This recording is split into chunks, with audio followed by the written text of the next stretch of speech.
the steel door shut with a finality that felt louder than any sentence a judge could give. In the early hours at Pelican Bay State Prison, a man was escorted down a corridor designed to erase time. Fluorescent lights flickered. Chains scraped concrete. No faces met his eyes. The security housing unit, known simply as the SHU, didn't announce itself with noise or chaos. It announced itself with silence. A silence so complete it felt engineered. If stories like this fascinate you, hit subscribe, because this one only gets darker. Pelican Bay sat at the far northern edge of California, surrounded by fog, forest, and distance. It was built to be an answer. An answer to gangs. To violence. To control. Inmates here lived alone, behind solid doors, with movement measured in minutes and conversations reduced to echoes through steel. The assumption was simple: isolate the worst, and the system would calm itself. But inside those concrete boxes, something else was happening. On paper, the men housed here were neutralized, leaders removed from yards, influence severed, commands silenced. In reality, Pelican Bay was becoming something far more dangerous.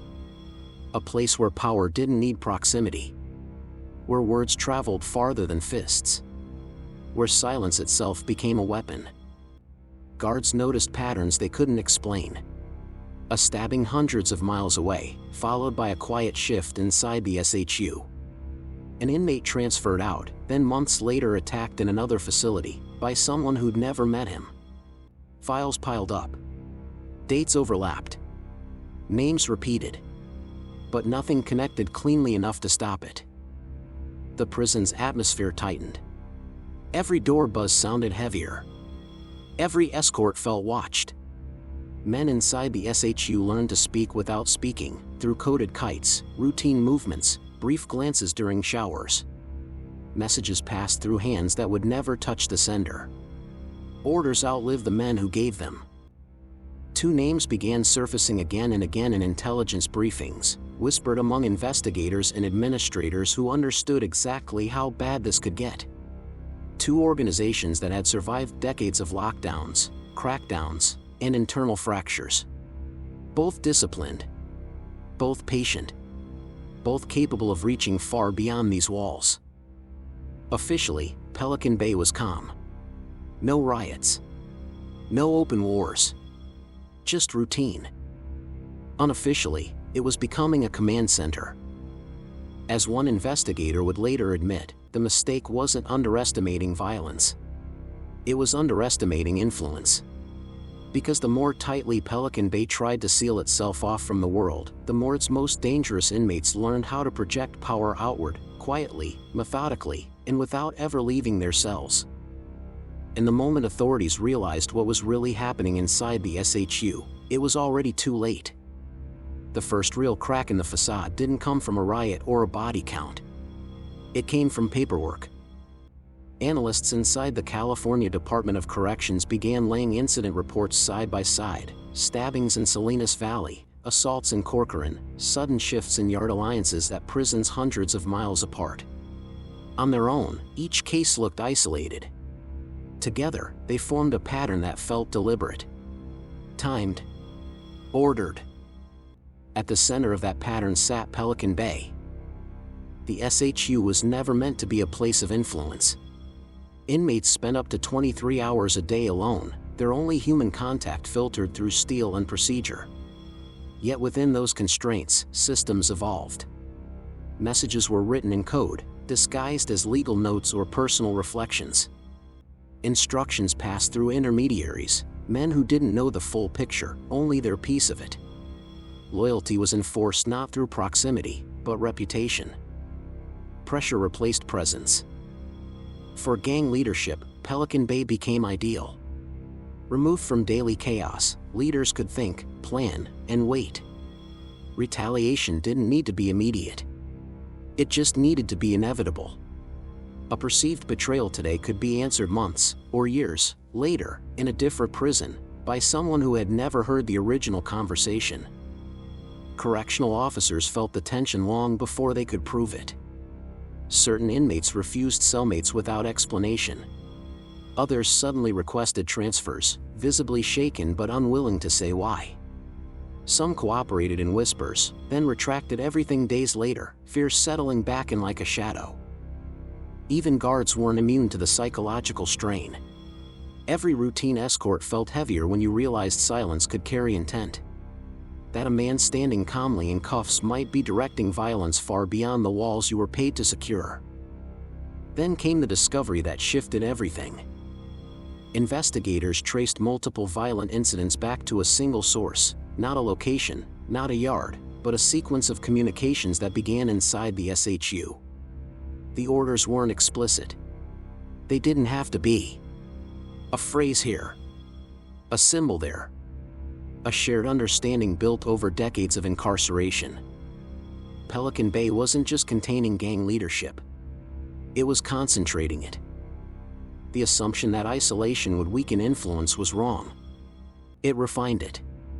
Removed distractions. Turned ideology into structure and patience into strategy.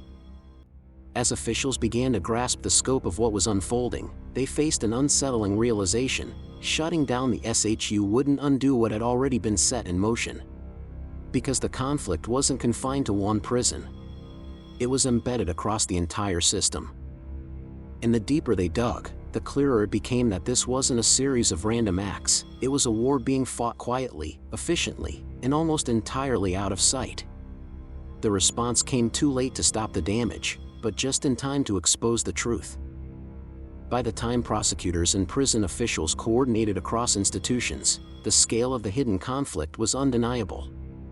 Orders traced back to Pelican Bay had already reshaped alliances, triggered retaliations, and left a trail of violence that stretched across California's prison system. What had once been dismissed as isolated gang activity was now understood as something far more organized and far more patient. The solution wasn't simple. More isolation only deepened the problem. Transfers spread influence. Surveillance caught fragments, never the whole picture. In a system built on control, the most dangerous power was the one that didn't announce itself. Some inmates were quietly removed from circulation, placed under tighter monitoring, their communications stripped down to the bare minimum. Others vanished into administrative transfers so sudden they raised more questions than answers. A few cooperated, offering pieces of a structure they themselves only partially understood. None walked away untouched. For correctional staff, the aftermath left scars that weren't visible in reports. Officers learned that silence could be louder than threats. That calm compliance might mask command. Trust eroded, between inmates, between staff, even within leadership. Every decision carried weight because every decision could ripple outward.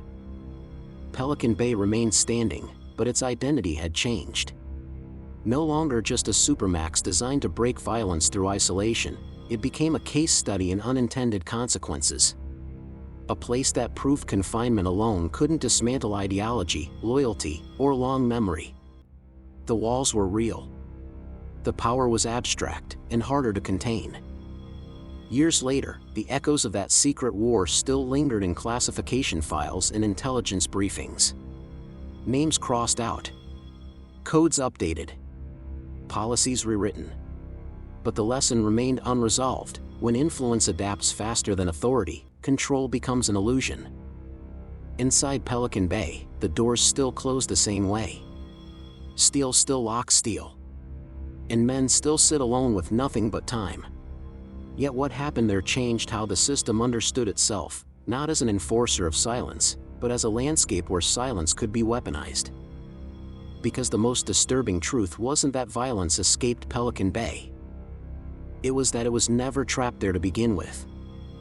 If you think this story was intense, the next one will leave you speechless.